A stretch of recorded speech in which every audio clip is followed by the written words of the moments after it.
Пратеникот Ковачки нов генерален секретар на ВМРО ДПМН. Тој во раководството останува сам со Мицкоски, бидејќи после вечерашниот централен комитет се укина функцијата подпредседател за сите кои претендираат да седнат на председателското столче во 2029 година да имаат еднаков терен.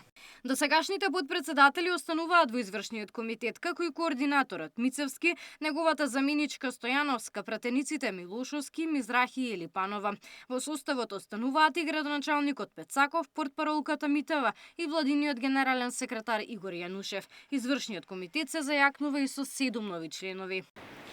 Градоначалникот на град Скопје Орце Георгиевски, градоначалникот на Маврово Ростуше Онер Јакуповски, пратеничката Драгана Бојковска, директорот на 8 септември Синиша Стојановски, министерот за дигитална трансформација Стефан Андоновски, носителот на листа на последните локални избори во град Битола, инаку професор на Техничкиот факултет во Битола и член на Советот во општина Битола Филип Поповски и директорот на Царина, тоа е Бобан Николовски.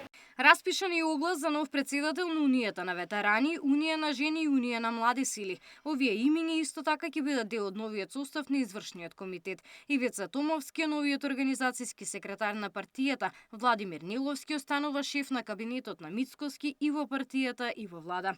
До почетокот на мај, евентуално јуни, се очекува да се комплетира и новиот состав на општинските комитети на партијата. Паралелно додека тече овој процес, Мицкоски ќе прави најавената реконструкција на влада. Финалната реформа во партијата се заокружува на есен, кога следи фаза на ажурирање на членовите. Габриела Лескова, Сител телевизија.